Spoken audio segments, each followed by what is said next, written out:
Hello friends, welcome to Winner Commerce. आज मैं आपके लेके आई हूँ बिजनेस स्टडी के chapter nature and significance of management के क्विक रिवीजन नोट्स। ये आपके लिए बेनिफिशियल होंगे फॉर बोर्ड एग्जाम प्रेपरेशन। तो चलिए स्टार्ट करते हैं। फर्स्ट ऑफ ऑल जो टॉपिक आपका इस चैप्टर में आएगा that will be meaning of management. So management का मतलब क्या है? Meaning of management, it is defined as a process of getting the things done with the aim of achieving goals effectively and efficiently। effective, जैसे कि नाम में अगर हम थोड़ा सा इसको ध्यान से देखें, इसमें टी साउंड आ रही है, इफेक्टिव। सो इफेक्टिव का मतलब क्या है? Finishing the given task in a given time. Time के बीच में, गिवन टाइम के बीच में हमने उस काम को पूरा करना है। Then is efficiency. इसमें अगर ध्यान दीजिएगा तो देखिए, आप देख सकते हैं सी आ रहा है, तो सी का क्या मतलब आएगा यहाँ पर? Efficiency means doing the task correctly with minimum cost. So meaning of management क्या है? It is the process of getting the things done with the aim of achieving goals effectively and efficiently. ठीक है, effectiveness and efficiency का meaning दिया गया है। Then उसका एक डायग्रामेटिक प्रेजेंटेशन है। नेक्स्ट इज 7 कैरेक्टरिस्टिक्स और features of management. There are 7 characteristics और features of management. These are goal oriented, continuous process, dynamic, pervasive, group activity, intangible, multi-dimensional। तो you can easily remember कि इसमें कितनी characteristics हैं? 7 characteristics. Next point जो आपकी इसमें आएगा that is 3 objectives of management.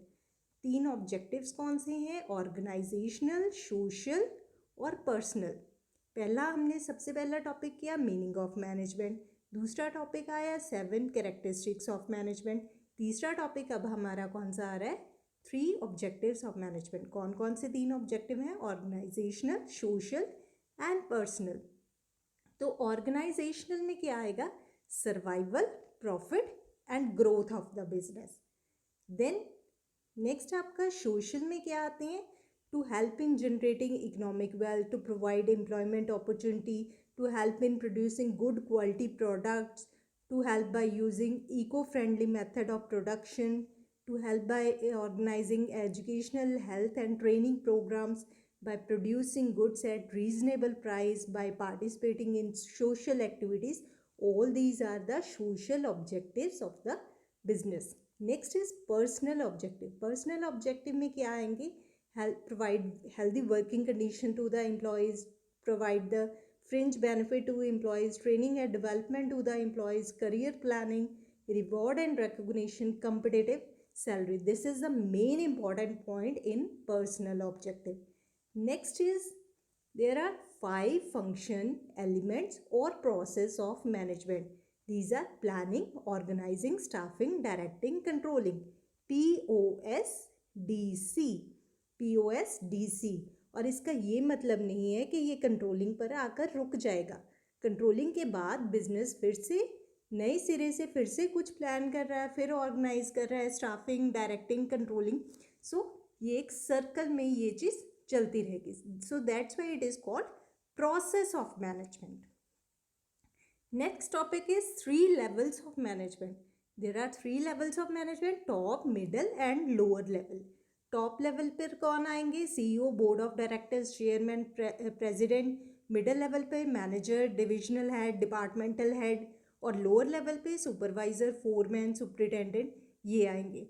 तो इनके फंक्शंस क्या हैं? Top level management basically responsible है for all the activities of the business and its impact on the society. इसमें क्या कौन कौन है वो हमने ऑलरेडी डिस्कस किया। इनके मेन फंक्शंस क्या हैं? To decide the objectives, to frame the policies, to assemble all the resources, to liaise with the outside world, to integrate various activities and to be responsible for the survival of the organization. So these are the functions of top management. Next is middle level management के functions क्या है? पहला तो middle level management क्या है? एक link है top and lower level managers के बीच में। They are also known as divisional heads, like production manager responsible for implementing and controlling plans and strategies and the activities of first line manager. First line manager किन्हें कहा जाता है? Lower level managers को. सो divisional, ये इनको divisional heads भी कहते हैं. बेसिकली ये लिंक है between top as well as lower level. Then their next function is to implement and control the policies, to assign duties and responsibilities to their personnel, to motivate the workers to achieve the desired goal, to cooperate with other departments, to ensure about the necessary staff in their department. All these are the functions of middle level management.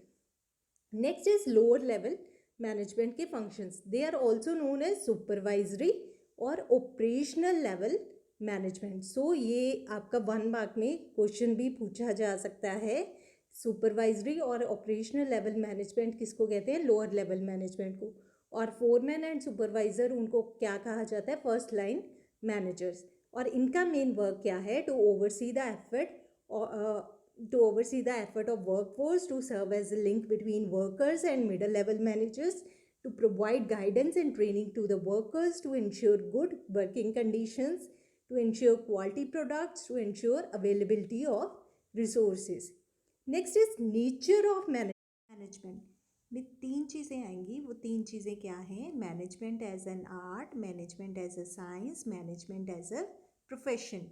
So basically management क्या है? Management as an art, it is just like art refers to skillful and personal application of existing knowledge to achieve the desired result.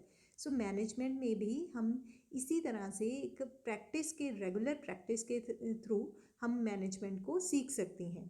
सो जैसे कि कोई person music सीख रहा है तो उसने अगर 7 सुर सीखे हैं, then after learning the required knowledge through constant practice and creativity, he or she will apply the same knowledge in his or her own style.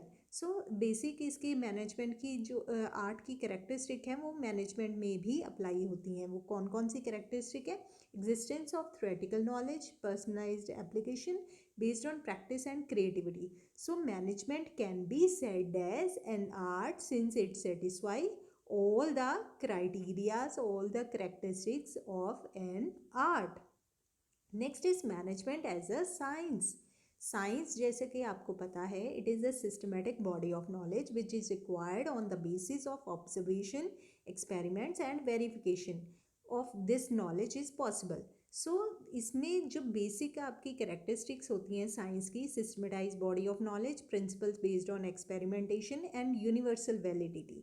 तो मैनेजमेंट फर्स्ट 2 कंडीशंस को तो सेटिस्फाई करता है, but last condition that is universal validity इसको satisfy नहीं करता. Because in this major reason क्या है? इसमें ह्यूमन बीइंग इन्वॉल्व होते हैं. तो ह्यूमन बिहेवियर जो आपको अंडरस्टैंड करना, दैट इज़ डिफरेंट. वो एक डिफ़िकल्ट पार्ट है. So we can't say that management is exact as an science, rather we can say it is an inexact science और सॉफ्ट साइंस और सोशल साइंस. सो ये question भी आपसे पूछा जाता है, why management is called inexact science, why it can not be treated as perfect और pure science like chemistry और फिजिक्स. सो क्या रीज़न है? जैसे कि यहाँ पर मैंने आपको शो किया है, it like management principle can be applied everywhere and in every situation, but these principle are not rigid and modified according to the given situation. हम इनको अपनी ज़रूरतों के अकॉर्डिंग चेंज कर सकते हैं. So it is not exact as science as it involves human being. So we can say it is not pure as physics and as chemistry, like or as any other science. Next is management as a profession. Profession is an economic activity which requires specialized knowledge and skill. So इसके features, आपके profession के features में क्या आएगा? Basically these are 5 characteristics or features of profession, and these are well-defined body of knowledge, restricted entry, professional association, ethical code of conduct and service motive. So management क्या है? ये last 4 features को satisfy ही नहीं करता. So management, it does not meet the criteria of profession, so we cannot say it is exact as profession. So directly management can be called as an art, as a science, but inexact science. And management as a profession में वो सिर्फ first criteria को satisfy करता है. Next is last part जो आपका इस topic इस चैप्टर का रहेगा, दैट इज कोऑर्डिनेशन। कोऑर्डिनेशन क्या है, ये क्वेश्चन भी आता है, which is the essence of management. So coordination is the essence of management, basically it binds all other functions of the management. So इसके फीचर्स हैं, coordination integrates group effort, it ensures unity of action, it is a continuous process, it is an pervasive function. Coordination is the responsibility of all the managers. It is a deliberate function. Importance and growth of significance of coordination में आएगा, growth in size, functional differentiation, then specialization. So these are the importance और significance of coordination. So ये आपका जो first chapter है उसकी quick revision notes थे, जो कि आपको हेल्पफुल करेंगे आपके बोर्ड एग्जाम में. I hope you like the video. Please like, share, subscribe my channel. Thanks for watching.